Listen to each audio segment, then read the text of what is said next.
I'm Dr. Joe Jorgensen, and I'm running for president because government is too big, too bossy, too nosy, and way too intrusive. And worst of all, it hurts those it tries to help. I'm a mother and a grandmother. I'm an entrepreneur, and I have been a small business owner. I have a PhD in industrial organizational psychology from Clemson and an MBA from SMU. I was invited to join the faculty at Clemson, where I now teach psychology. I cast my first presidential vote ever for Libertarian Ed Clark and had the honor to serve as the vice presidential running mate for the late, great Harry Browne in 1996. Despite the best efforts of recent occupants of the White House, the president is not our king. He or she does not rule by decree, at least not yet. The president cannot unilaterally implement many of the policies we advocate, but there are things the president can do, using her authority under the Constitution and the bully pulpit of the presidency. She can bring the troops home. She can use her pardon power to free people convicted of unjust laws. She can submit a balanced budget to Congress without raising taxes and veto spending bills. She can work with Congress to establish a true free market in healthcare. It's not enough for the Libertarian candidate for president to be better than Trump or Biden. Our nominee must be deeply principled with a long-term commitment to our party, be able to communicate libertarian ideas in a way that non-libertarians not only will understand, but will flock to our party. I am that candidate. I ask you for your vote for the Libertarian nomination for president. Thank you. What would you do in this time of panic over COVID? Has any governor done the right thing? Did the president do something right? What did he do right or wrong? What would you do? No, I don't think anybody's done anything right. I just want to mention that we've had an assault on our liberty that we haven't seen in our lifetime, both in our personal freedom, being able to leave the house, and also with the economy. So the first thing President Trump should have done is, let me back up a bit. The FDA right now, as since 1962, has to prove, companies have to prove efficacy and safety. Before 1962, they only had to show safety, that their drugs were safe. So what happened was we had about 60 American companies that were making testing kits, and the FDA only approved 2 of them. So what the president should have done was had an Emergency Powers Act and said, okay, for the FDA, you only have to prove safety. You don't have to prove efficacy. We need to get these kits out there. And anybody with a kit could just sell it? Well, first of all, we need the free market to weed out who's good and who's bad. You know, before 1962, drugs that were put out on the market were typically gone within a few months because they didn't work and people saw through it right away. If you are a large drug company, and then you don't want to put out either a testing kit or a drug that doesn't work because you'll go bankrupt. And that's what should happen. If you don't give people the best quality, the best quantity, then you should go bankrupt. Now, I admit right now we have a problem with the federal bailouts in that somebody could put out a testing kit that didn't work. But if I were president, I would let the company go under. If you put out a drug or a testing kit that doesn't work, you don't deserve to be in business. Joe, what parts of the federal government would you keep, if any? Well, that's a good question. I think most libertarians would agree that police, courts, and military would be a good place to start. Would you mind if I expanded on the charity question? Go for it. Okay, because I am a scientist. I need to see hard data, and I think American voters need to see hard data too. I don't think we can just give them glib answers of liberty and freedom. I think they need to actually see it to believe it. So the first thing I would point out is that poverty was going down in the United States in the beginning of the 1900s until we got to the war on poverty. And then we put the war on poverty into place. And once again, government does not do a good job and it slows it down. And a lot of people are critical and they say, well, but it kept going down. Well, that's because the programs weren't implemented for years.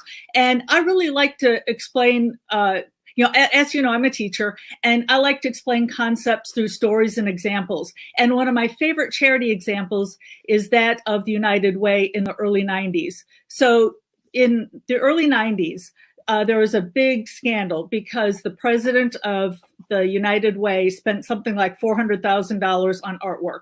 And by the way, that'd be closer to $1 million now. So what happened? Donors stopped donating. They said, we don't want the money to go to your artwork. We want it to go to poor people who need help. So donations went down. So United Way had to clean up their act to continue to get donations. Now, if you look at the federal government, if you give money to the federal government to help people and they do a lousy job, what do? They just raise taxes. There's nothing there. They're not held accountable. So that's why the private market works best. And I agree that there aren't enough charities out there right now. We can't just cut off the spigot like that. My plan for Social Security is to have an immediate opt-out on day one. Now, of course, you need Congress to help, but if I had a magic wand, on the first day in office, nobody would ever put another dime into Social Security again. But here's the problem. We've got 12 million people who are dependent solely on Social Security. And I agree with you, will agree with your question. What about the people who don't have kids? So what I would do is, we all know that their Social Security was not put into the lockbox that we were promised. It was spent on government assets and other things with the government. So what I would do is I would sell those government assets, things like mineral rights, water rights, buildings downtown, and I would take that money and I would fund the people who are in the 50s, 60s, 70s, who were forced, literally at the point of a gun, to put their money into the inefficient Ponzi scheme put up by the government, and I would give them their money back that they put in. What about the national security state? Do you support that, as he accuses you of? Well, again, police, courts, and military, absolutely, I'm for military. Do I think that we need some type of intelligence within the military? Absolutely. Absolutely, we need somebody going to other countries and looking around. I don't want to just have one of our submarines blasted out of the water without us knowing it. If we had good intelligence, we would find out about the virus ahead of time, about Wuhan. But the thing is the CIA is, with all the black ops and all the assassinations, and I don't think the CIA can be reformed. And I thought I was pretty clear when I said I want the intelligence function of the CIA to be rolled into the military. I don't want the CIA itself. It is way past, it just can't be rehabilitated. But I don't understand how you can have a country and a military without some kind of intelligence. What would your policy be? President Trump says, build the wall. My policy is that of the Libertarian Party. In fact, my campaign is straight down the platform, plank by plank. So I would open up the borders. And I realize that there's a lot of misinformation out there. What will happen is the media will get a hold of, let's say, one immigrant who has a DUI or has killed somebody, and then they'll say, well, that should be the case for everybody. If you look at the statistics, and again, I'm a scientist, I go by data. If you look at the statistics, people born on American soil actually commit more crimes than people born on foreign soil after they're in our country. And also, if you look at the people who are admitted to the country, it actually helps our economy. It doesn't hurt it. It actually makes the economy more vibrant. And it's just really nice to blend in different cultures. Oh, and one last thing. I am the grandchild of 3 immigrants. All true what you said about immigration, but today some people want to come here to freeload and some people want to come here to murder us. So don't we need border controls? Well, first of all, as far as the freeloading, a lot of people don't realize that we already have safeguards on some of our programs, that they're not allowed to access several programs for 5 years.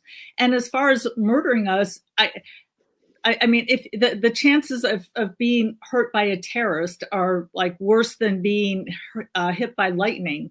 So, and as far as the average person, I'm not sure that, well, like I just said, crime is actually lower for people born on foreign soil than for people born on American soil. So when somebody says people want to cross the border to murder us, that just doesn't hold water. You've been accused of supporting the welfare state. Trump said when he signed the $2 trillion stimulus. This will deliver urgently needed relief to our nation's families and workers. You wouldn't have done that? You would have? Absolutely not, because the money has to come from somewhere. So rather than having people send the money to the government, have the government, go through the expensive middleman, as we say, and give it to certain companies or certain individuals, I say let the people keep their money. Let them decide who should stay in business and who shouldn't. Usually, bureaucrats do a poor job of deciding where the money goes. The money usually goes to their friends and special interests and lobbies, whereas the people who will spend their money, as Milton Friedman said, vote with your dollars, vote with your feet. They will spend money on the companies who give them the best quality that they want at the best price. And may I bring up something else here? Go for it. Okay. Yes. First of all, I got the impression that Jacob thought he was disagreeing with me on immigration. I believe we are identical on our immigration. When we talk about immigration, yes, we did have open borders until the 1920s, virtually open borders, which is when my grandparents came over, slightly before then. So I agree with the party platform. And also, Jacob dodged your question about the environment. If you're still looking for an answer, I'll be happy to give it to you. Please give it to me. How are we going to keep the air clean when I have no incentive to not pollute my neighbor's air? Well, that's the problem, is the government has even less incentive to keep the air clean. Once again, they give out special favors. If you look at a globe, then wherever there's bigger government, there's more pollution. Where there's less government, there's less pollution. And we need to hold people accountable. Again, I like to explain voters by giving examples that they can understand and that will persuade them. So for instance, a lot of people looked at the Gulf oil spill and they said, well, see, we need, greedy corporations. We need government to rein them in. But here's the thing. If it were a free market, that company would have had to get insurance. And either the insurance company would have said, well, this is too dangerous. It's too likely you're going to have a spill, so we're not going to insure you. Or the insurance company would have made regular visits to make sure it was safe. But what had actually happened was the government placed a cap on basically what they owed the public.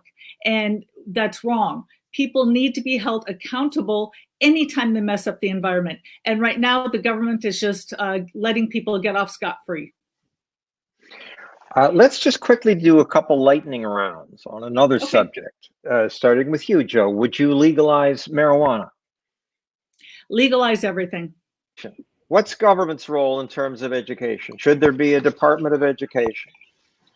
There should absolutely not be a Department of Education. It was put in about 40 years ago, and education has not improved. In fact, if anything, it's gone down.